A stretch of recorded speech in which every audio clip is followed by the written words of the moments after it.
Welcome to the crypto market that is stagnation. We've had some of the biggest liquidation events ever, and lots of whipsawing happened that even happened this last Sunday with more FUD about these tariffs going on. And so really CPI numbers tomorrow are going to be the only thing that can move this market up, because truthfully, Bitcoin is in a falling wedge pattern. And Jerome Powell today talked to the Senate and just said that more of the same, no quantitative easing, not going to lower interest rates, we're in no hurry. So the only catalyst that we have is having good news of the Bitcoin reserve taking place, and also maybe some of the CPI numbers, because we are having good support at $95,000 for Bitcoin and even stronger support at $91,000 for Ethereum. 2,500 seems to be sort of like the floor.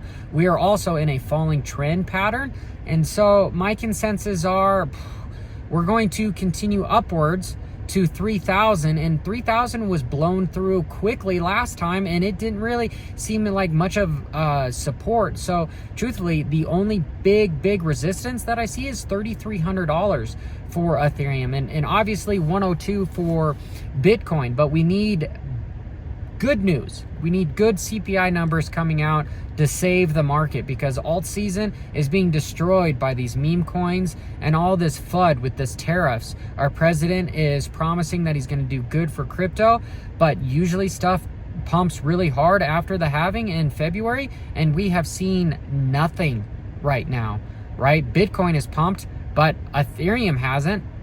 And you've got 27 of the 50 states that are looking for a Bitcoin reserve. You've got MicroStrategy buying millions and millions of dollars. You got Hong Kong accepting Ethereum and Bitcoin as cash, essentially.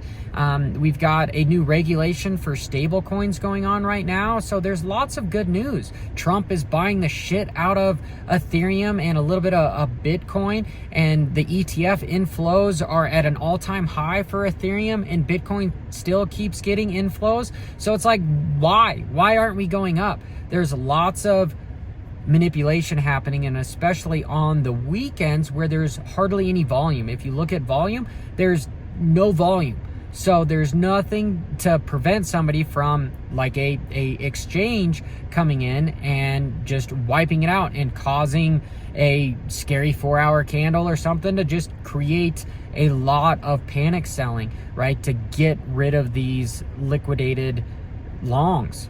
And shorts have been winning right now, and I am just in awe of how much shorts have been winning right now when we have so much good news happening. And really the tariffs are the only thing that's really holding us back, and also not being promised of lowering interest rate as many times this year. The 10-year is still pretty much at an all-time high for the last couple years. Mortgages are incredibly expensive, and cars are expensive. You know, inflation is it's like, who's pulled a rug over our eyes to make us think that the economy is doing better than it actually is? And our assets just incredibly overinflated, because we had the DeepSeek FUD happen. We had the carry trade with Japan. That was like the first crash. Then you had the tariffs, and then you had the DeepSeek stuff. It's just, how many times can the retail investor survive? And this is really a thing where spot is probably the best here. I'm in a couple